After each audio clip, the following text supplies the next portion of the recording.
Wait ഗെയിനും wait ലോസിനും പറ്റിയൊരു smoothie ഞാൻ കാണിച്ചു തരാം. ഇതൊരു ഓട്സിൻ്റെ സ്മൂത്തിയാണ്. അപ്പോൾ ഇത് കുടിക്കാനായിട്ട് നല്ല ടേസ്റ്റ് കാണും. നമുക്ക് അലയിൽ തന്നെ കുടിക്കാം. പക്ഷേ എന്നാലും വെയിറ്റ് ഗെയിനും വെയിറ്റ് ലോസിനും ഇത് നല്ല ഹെൽപ്ഫുൾ ആയിരിക്കും.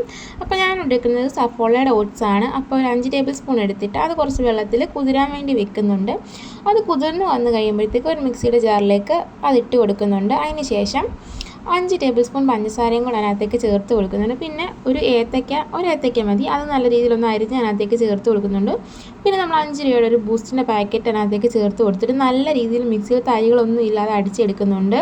അതിന് ശേഷം വേണ്ടി ഇതുപോലെ ഒരു ഗ്ലാസിൻ്റെ അളവിൽ 1 കപ്പ് പാല്, തിളപ്പിച്ചാറിയ പാല് അതിനകത്തേക്ക് ചേർത്ത് കൊടുക്കുന്നുണ്ട്. എന്നിട്ട് നല്ല രീതിയിലൊന്ന് മിക്സിയിലിട്ട് അടിച്ചെടുത്തിട്ട് 2 ഗ്ലാസ്സിലേക്ക് ഒഴിച്ച് കൊടുക്കുന്നുണ്ട്. എന്നിട്ട് നല്ല രീതിയിൽ തണുത്തിട്ട് കുടിക്കുന്നതാണ് നല്ലത്. അപ്പോഴേ കുറച്ചും കൂടെ ടേസ്റ്റ് കാണത്തുള്ളൂ. വെയിറ്റ് ലോസിനാണെങ്കിൽ നമ്മൾ വൈകിട്ടത്തെ ഫുഡിന് പകരം ഇത് കുടിച്ച് കഴിഞ്ഞാൽ നല്ലതായിരിക്കും. വെയിറ്റ് ഗെയിൻ ആണെങ്കിൽ ഇതിനോടൊപ്പം തന്നെ ഫുഡും കൂടെ കഴിക്കണം.